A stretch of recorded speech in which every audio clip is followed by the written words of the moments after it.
Hello mga ka-SCJ, meron tayo ngayon dito MI10T Pro. Rescue to galing sa co-technician natin.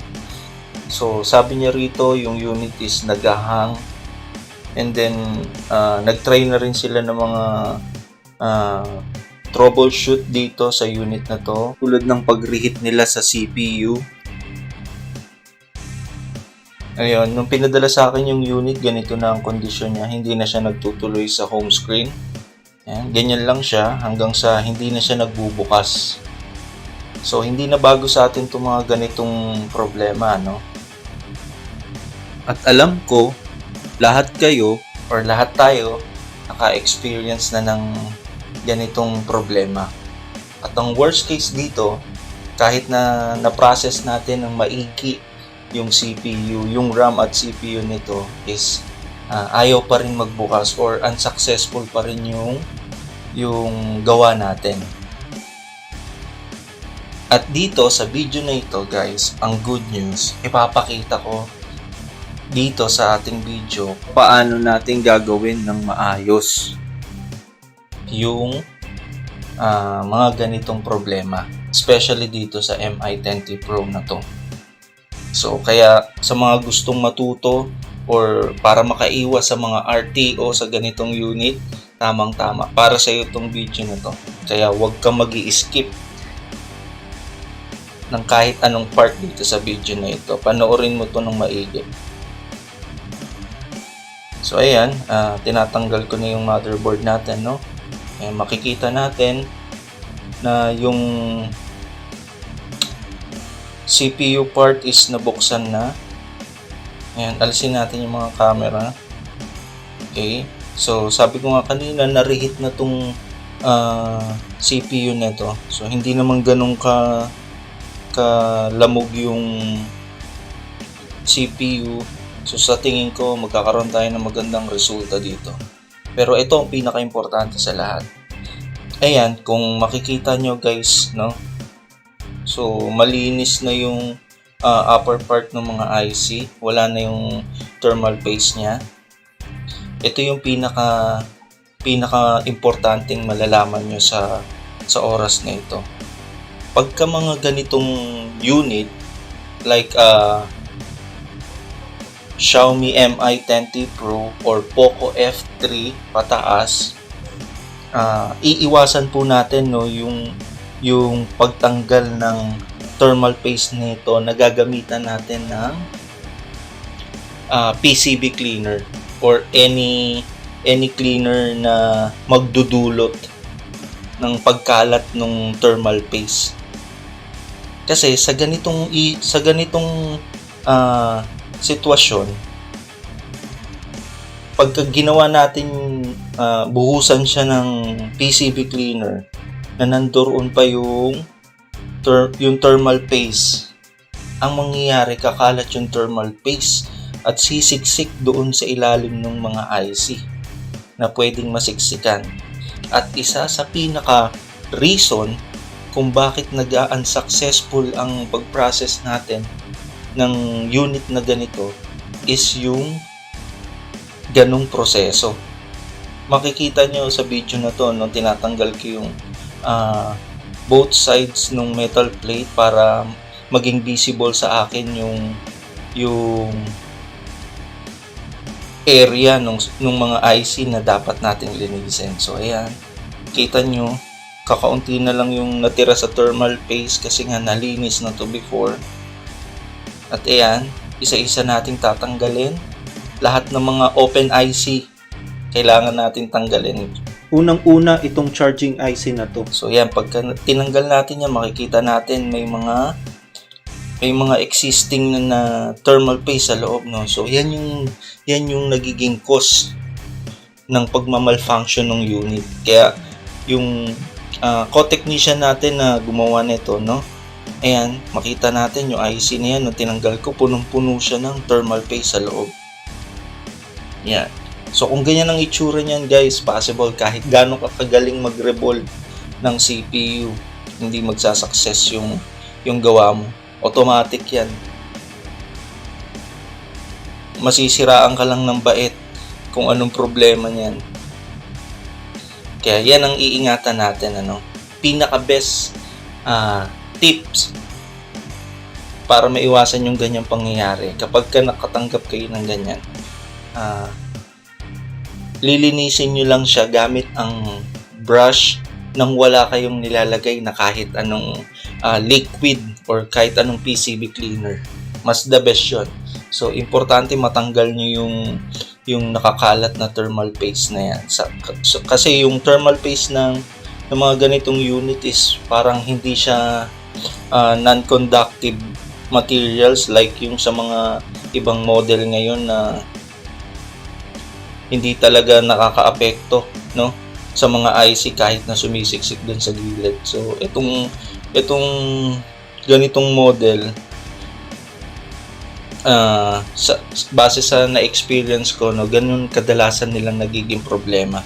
So itong proseso na to, sa ganitong paraan, may iwasan natin yung RTO natin, sayang din kasi ang pagod natin. Matrabaho siya, although na kailangan nating alisin yung mga bawat IC na yan para malinis natin ng isa't isa. Yan. Sobrang matrabaho pero kailangan tiyagain, para magkaroon ng magandang resulta.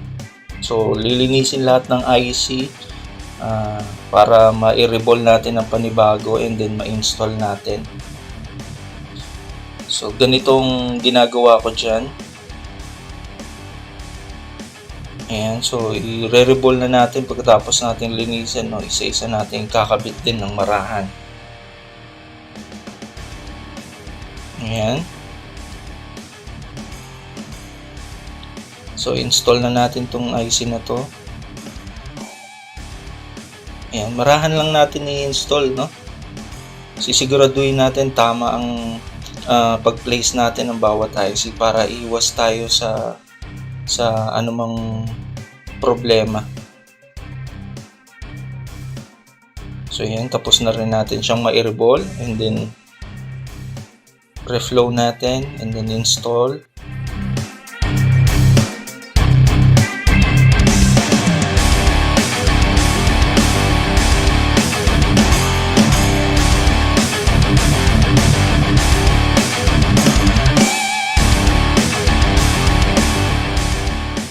Then linisin na natin, para matanggal yung mga existing na solder plugs.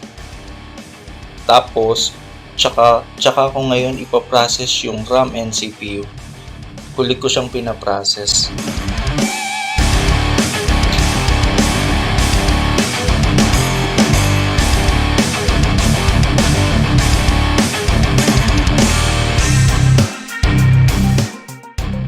Ayan, makikita nyo nung natanggal natin yung RAM, sumiksik na dun yung mga thermal paste. So, ito rin yung CPU. So, ganyan ang itsura niyan. So, ganyan karumi. So, talagang hindi na magwo-work na maayos yung CPU niyan. At malamang kaya nagahang na nga yan nung nireheat nung co-technician natin dahil dun sa ganung sitwasyon nung IC, So, ayan. Linisin na natin yung CPU bonding pads. Tanggalin natin yung mga black adhesive na yan, So, yan kasi yung nagiging sagabal sa pag-install natin ng CPU. So, kaya dapat panatiliin natin malinis yung bonding pads.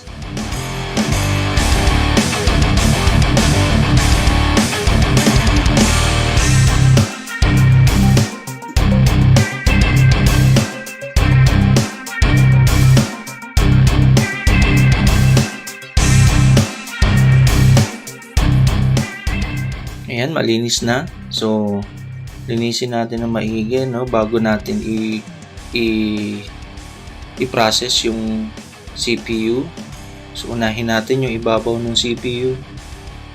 Ayan, so sa pag-process ng CPU, guys, mabilis lang, So, ang ginagawa ko dito, pinapatungan ko muna ng low solder paste and then tsaka ko tatanggalin yung mga black adhesive gamit yung hot air ko tsaka yung pang kot-kot natin. So ang timpla ng hot air ko dyan is 380 yung heat, 40 yung air ko.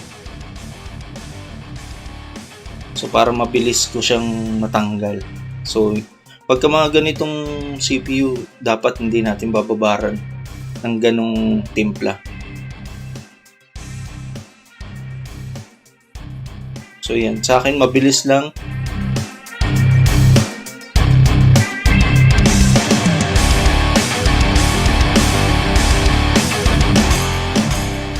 And dapat make sure natin na yung CPU is nalagyan natin lahat ng mga paa ng panibagong solder para iwas tayo sa maraming trabaho.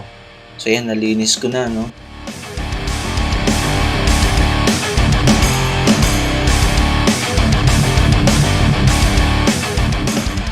Ayan, malinis na siya.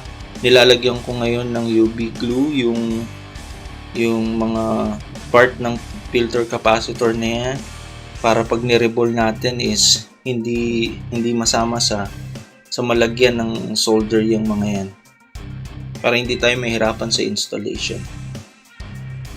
Anyway, sa mga nagtatanong kung pwede bang wala na yung mga filter capacitor na yan, pwede naman guys.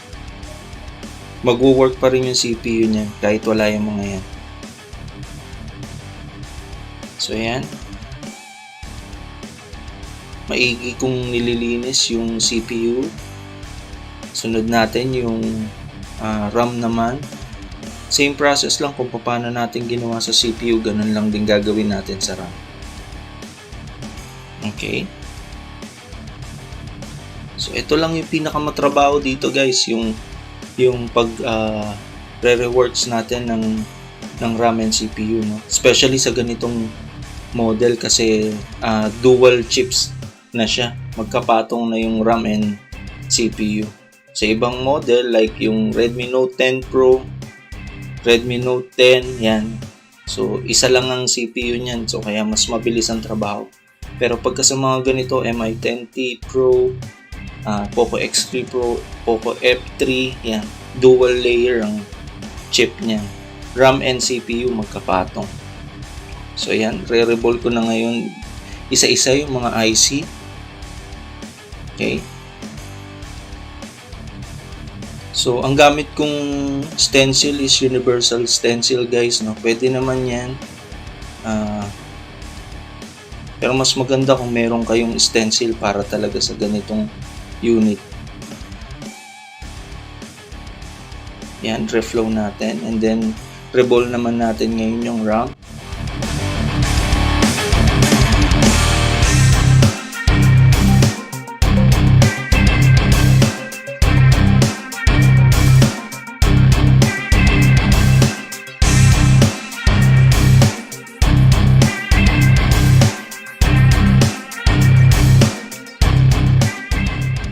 Yan, tapos ko nang i-reball yung RAM. Linisin natin para matanggal yung mga existing na bola, no? Para pag ni-reflow natin hindi magsama-sama. Yan, reflow na natin yung RAM. Alright. So ito yung nakalimutan kong IC na nalinisin kanina. So i-process muna natin yan. Tanggalin natin, linisin natin. Para isang trabaho na lang. So sa ganitong paraan guys, 100% yan. Hindi ka mag-RTO niyan sa client mo. Matutuwa pa kliyente mo dahil marirevive mo pa yung mga importanteng files nila dun sa phone.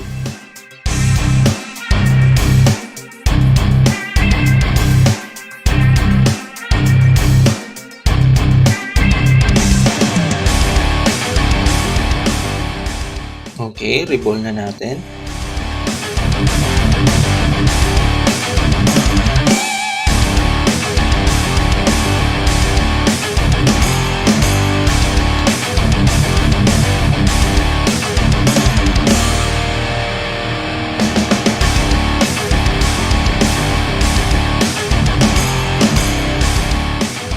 Pagka-reball natin, install na natin yung IC.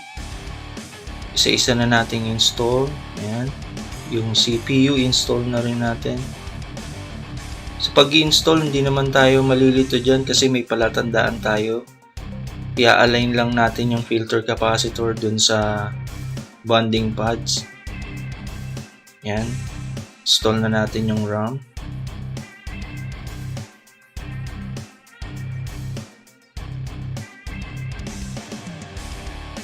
Okay, na-install ko na. Linisin na natin yung buong ibabaw ng board. Lagi ko yung ginagawa, chine-check ko yung secondary supply natin kung okay pa. Kasi once na shorted yun, automatic kailangan natin balikan yung mga ginawa natin.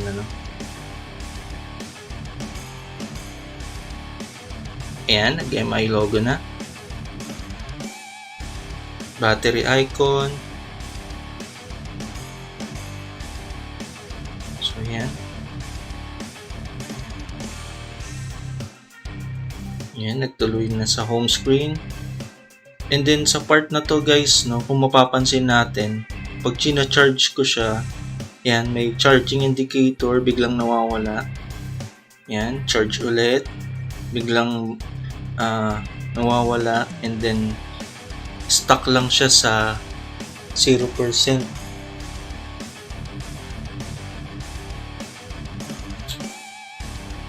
So, tingin ko meron pa tayong isang problema. So, napansin ko medyo bugbog na yung main flex niya. Kaya, chine-check ko kung anong dapat natin gawin dito. Ayan. So, wala namang bunot na mga paa. Ganun din sa FPC connector ng motherboard. Kung mapapansin nyo yung left side na yan, may bingas na. Okay. Pero all goods pa naman, wala pa namang mga bunot na paa. So, feeling ko may problema tayo dito sa BPH power IC natin, So, ayan.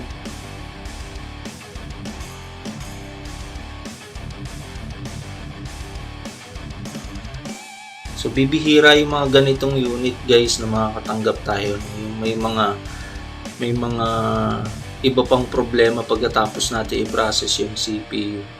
So, malamang kaya nasira yung VPH power IC na yan dahil nga dun sa nagkalat na yung thermal paste sa bawat IC. So, nagkaroon ng shortages. Kaya naapektuhan ng lubos yung VPH power IC natin. Konektado yan sa VPH power, So, ayan. Nilinis ko yung IC at saka ni-rebol ko. Bago ko nga pala siya tanggalin guys, chinek ko yung mga connection niya. May shorted talaga yung IC.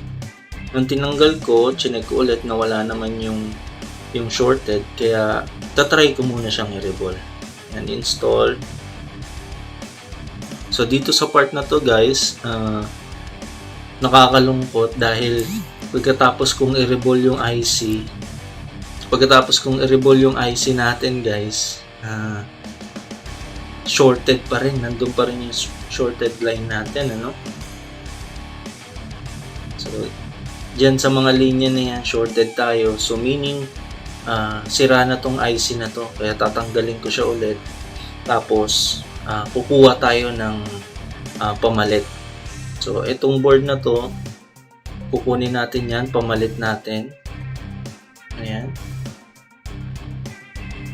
Okay, so mabilis ko na lang tinanggal at malinis na rin yung IC kasi nagawa ko na rin yan before. Pero tingin ko good pa yung VPH power IC na yan, kaya ilalagay natin. So, rebol natin.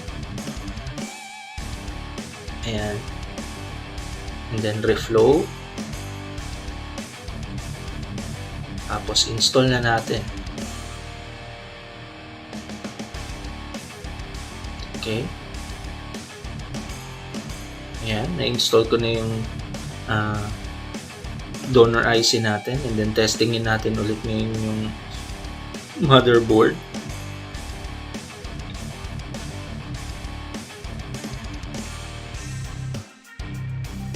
So, yun. So, ayan. Napansin nyo guys. Wala na tayong problema sa charging. So, ibig sabihin, all goods na yung unit natin, ano? So, pagkatapos natin linisin lahat ng mga IC na dapat natin linisin at na-reworks natin ng maayos yung CPU natin, nagkaroon tayo ng maliit na problema. Yun nga, yung kailangan natin magpalit ng VPH power IC dahil may problema tayo sa charging. So, tingin ko, working good na lahat ng function ng unit. So, pwede ko nang i-prepare yung unit natin, no, para ma-ship off ko na ulit sa ating co-technician at ma-release niya na to sa kliyente niya. So, guys, yun lang, no, sa mga gustong magpagawa, contact lang po kayo sa ating contact number dyan sa taas. Pwede rin po kayo mag-send ng email sa amin para mas makapag-usap po tayo kung paano natin masusolusyonan yung problema niyo sa unit niyo po. Ayan. Open po ang shop natin everyday 11 AM po and hanggang 7 PM. Saturday, Sunday open din po tayo. Same time lang din po. Sa mga nais pong magpagawa ng unit nila, no, punta lang po kayo sa shop natin, located po sa Congress Road Extension, tapat po ng UCC North Campus, sa may footbridge lang po mismo. So ayan, hindi na nagahang yung unit. So makikita natin guys, no, all goods na. So, pwede ko na siyang isauli sa ating co-technician. So, ayun. Sana sa maiksing video na ito guys, meron kayong natutunan at mai-apply nyo sa mga darating pang mga gawa sa inyo. Kung mapapanood mo at matatapos mo tong video na to, hindi ka na mag-RTO ng mga ganitong unit. Maraming salamat. Kita-kita ulit tayo sa aking susunod na video.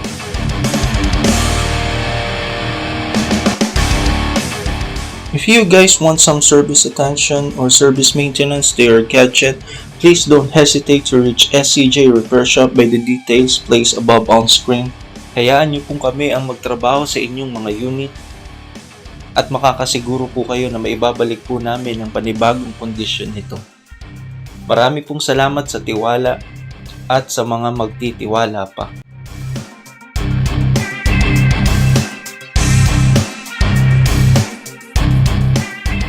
Muli po, ito po si SCJ.